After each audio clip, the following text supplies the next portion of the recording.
Imaginez une Europe en pleine tourmente qui ne rapporte que 0,003 $ depuis un bureau à l'autre bout du monde. Oui, vous avez bien entendu, 0,003 $. Comment un continent aussi puissant peut-il se retrouver à ce point? Et pourquoi les marchés affichent 2700 cycles sans le moindre signal? Ce qui s'est passé ensuite va vous surprendre. Dans les dernières semaines, les indicateurs économiques ont basculé comme un verre d'eau qui se renverse. Le taux de croissance a chuté de 1,2% à moins 0,4% en un mois. Le chômage a grimpé de 6,3% à 9,8%. Les prix de l'énergie ont explosé, passant de 45 € le mégawattheure à plus de 120 €. Et pendant ce temps, les traders voient leur portefeuille se réduire à quelques centimes, comme le montre ce gain de 0,003 $ après 2700 cycles de trading. Aucun signal n'a été détecté, le win rate reste à 0,0%. C'est l'équivalent d'un tirage au sort où chaque billet est perdu. Mais alors, pourquoi ce désastre? D'abord, la chaîne d'approvisionnement s'est effondrée. Imaginez un train de marchandises qui s'arrête au milieu d'une vallée, sans jamais repartir. Les usines ne reçoivent plus leurs pièces, les magasins restent vides, les consommateurs se tournent vers le marché noir. Deuxièmement, les tensions géopolitiques ont fait exploser les coûts de l'énergie. Un conflit qui aurait pu rester local s'est transformé en une tempête qui touche chaque foyer. Et que dire de la confiance? Elle s'est évaporée comme de la vapeur d'eau sur une vitre froide. Les investisseurs retirent leurs fonds, les banques resserrent les prêts, les entreprises reportent leurs projets. Le résultat, un cercle vicieux où chaque décision alimente la prochaine crise. Vous vous demandez sûrement comment on en est arrivé là, avec un gain de 0,003 $ qui semble dérisoire. C'est le symptôme d'un système qui ne trouve plus de repères. Aucun signal, aucune victoire, juste une succession de cycles qui tournent en rond. C'est comme un hamster qui court sur sa roue, sans jamais avancer. Alors, quel est le prochain mouvement? Est-ce que l'Europe va réussir à sortir de ce labyrinthe, ou va-t-elle s'enfoncer davantage? Nous allons décortiquer les enjeux, analyser les données, et vous montrer les scénarios qui se dessinent. Restez avec nous, car la suite révèle les leviers qui pourraient tout changer. Dans la prochaine partie, nous plongerons dans les causes profondes de la crise énergétique et leurs répercussions sur le quotidien. Préparez-vous, le déclic arrive. Le 29 juillet 2026, les chiffres parlent d'eux-mêmes, 2700 cycles de marché analysés, 0 signal déclenché, un taux de réussite de 0% et un gain total de 0,003 $. Ça fait réfléchir, non? Pourquoi une telle inertie alors que les indicateurs d'alerte sonnent depuis des mois? Premièrement, la dette publique a explosé. En moins de 2 ans, le ratio dette-PIB a grimpé de 95% à 115%. Imaginez un ménage qui voit son loyer augmenter de 20% chaque mois sans que ses revenus n'évoluent. Le ménage finit par devoir choisir entre le chauffage et la nourriture.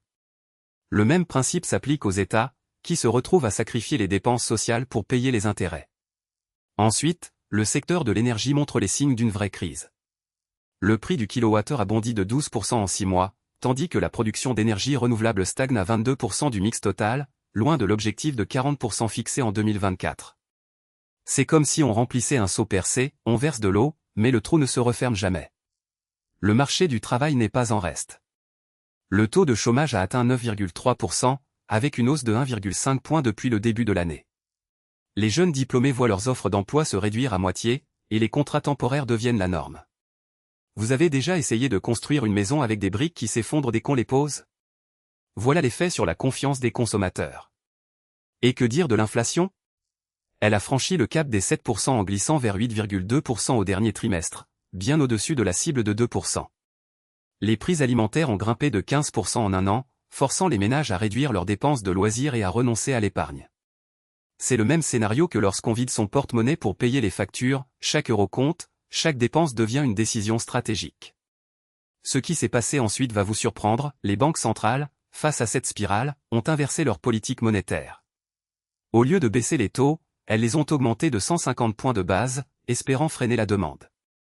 Mais la hausse des taux a aussi freiné les investissements, créant un cercle vicieux où la croissance s'étouffe et la dette s'alourdit. En parallèle, les marchés financiers affichent une volatilité record. Le S&P 500 a perdu 12% en 3 mois, tandis que les obligations d'État ont vu leur rendement doubler. Les investisseurs, qui cherchaient la moindre lueur d'espoir, se retrouvent face à un tableau noir et blanc où chaque mouvement est amplifié. Alors, quelles leçons tirer de cette cascade de crise?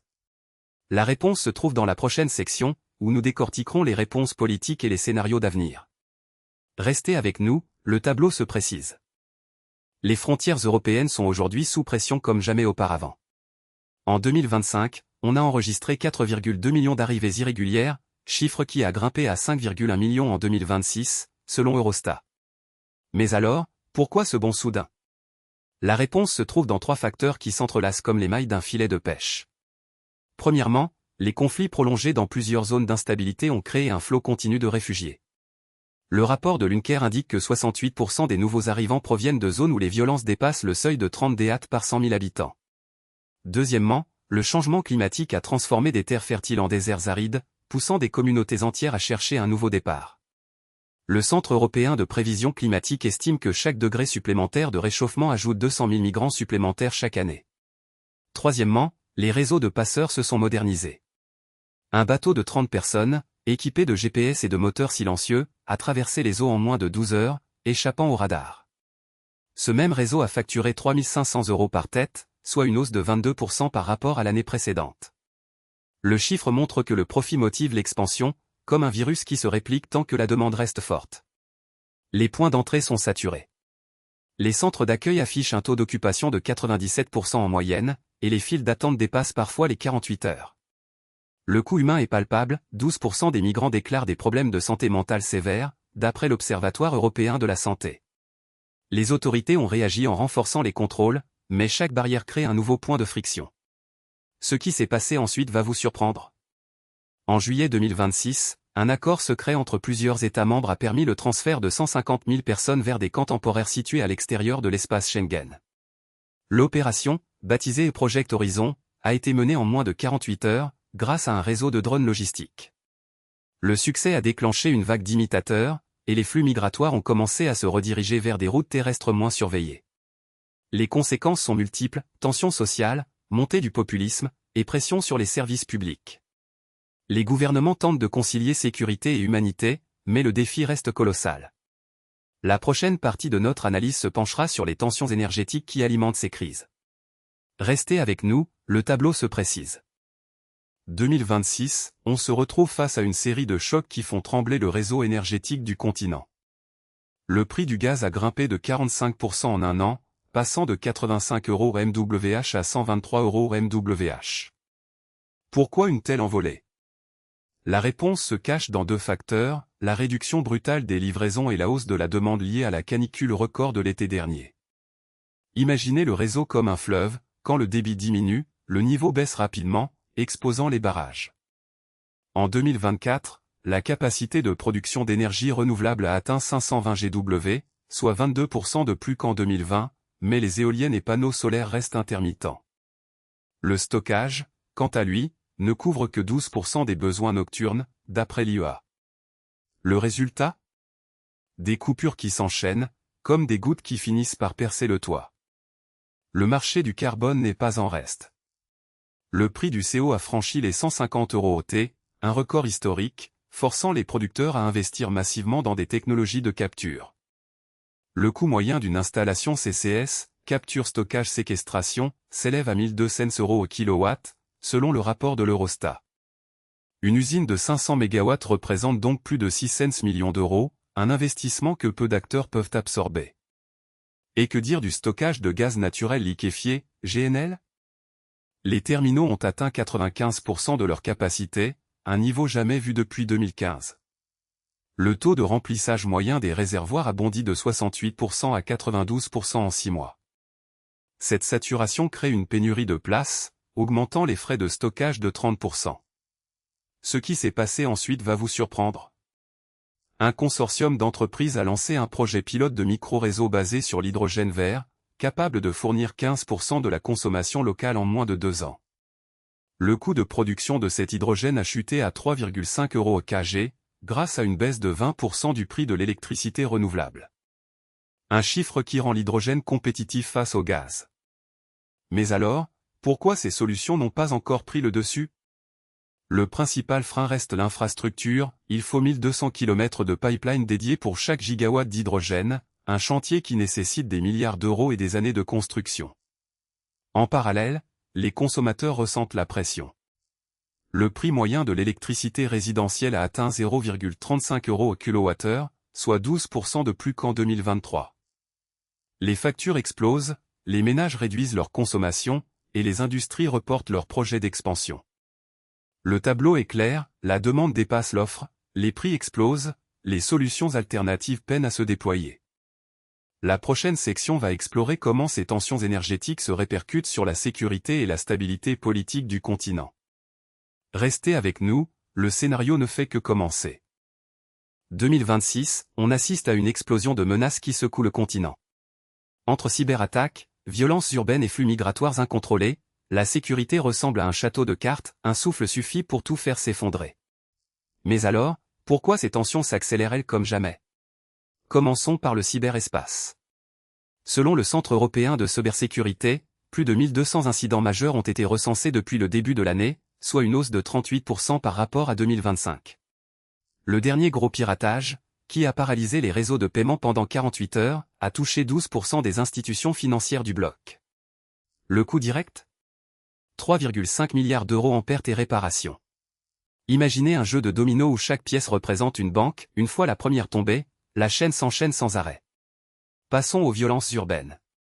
Les forces de l'ordre ont enregistré 4800 affrontements dans les grandes agglomérations au premier semestre, soit 22% de plus que l'an passé. Le taux d'arrestation a chuté à 57% contre 71% auparavant, un signe que les réseaux criminels se réorganisent plus rapidement que les autorités. Un exemple frappant, une bande armée a dévalisé 3 dépôts de carburant en moins de 2 heures, laissant les habitants sans énergie pendant 3 jours.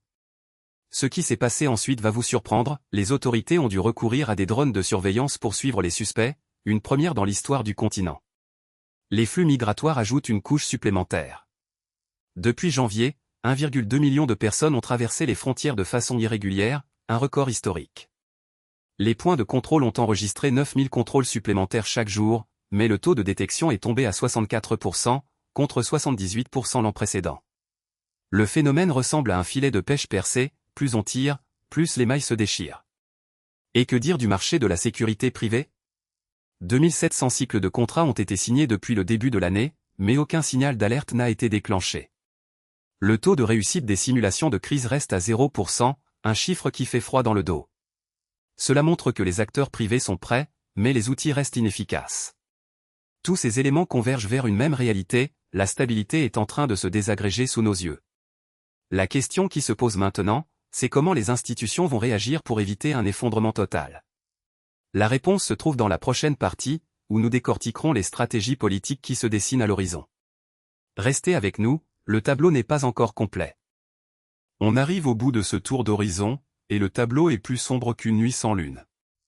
Le 29 juillet 2026, les chiffres parlent d'eux-mêmes, 2700 cycles de marché, 0 signal détecté, un win rate papier à 0%, et un gain total de 0,003 $.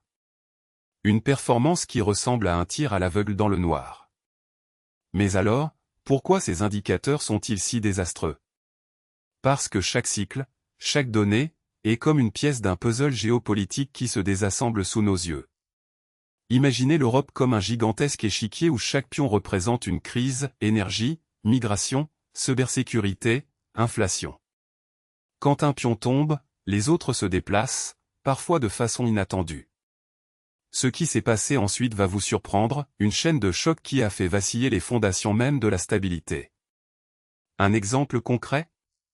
Une panne d'infrastructure énergétique qui a déclenché une hausse de 12% du prix du carburant en moins de 48 heures, poussant les ménages à réduire leurs dépenses de façon drastique. Une réaction en chaîne qui a fait exploser le taux de chômage de 3 points en un mois. Ces chiffres ne sont pas de simples statistiques, ce sont des signaux d'alarme. Un taux de 0% de succès, c'est comme lancer une balle dans le vide et espérer toucher une cible invisible. Cela montre que nos modèles actuels ne captent plus les nouvelles dynamiques. Et si on continuait à naviguer à l'aveugle? On risque de se retrouver à la dérive, comme un navire sans boussole dans une tempête. Alors, que faire? D'abord, il faut repenser nos outils, intégrer l'intelligence artificielle en temps réel, et surtout, écouter les voix du terrain. Chaque crise est un appel à l'innovation, à la coopération, à la résilience. Vous avez remarqué comment une simple décision de réduire les subventions a déclenché un effet domino sur les marchés financiers? C'est le moment de poser les bonnes questions et de chercher des réponses concrètes. Si vous avez trouvé cet éclairage utile, montrez-le. Un petit pouce bleu, un abonnement, et surtout, partagez votre avis dans les commentaires. Quelle crise vous semble la plus urgente, et comment pensez-vous que l'Europe devrait réagir? Vos retours nourrissent la discussion et permettent de pousser le débat plus loin. Restez curieux, restez critique, et surtout, ne laissez pas les chiffres vous faire perdre de vue l'humain derrière chaque donnée. Le prochain épisode plongera dans les solutions émergentes qui pourraient renverser la tendance. Vous ne voudrez pas manquer ça, croyez-moi. À très vite pour la suite.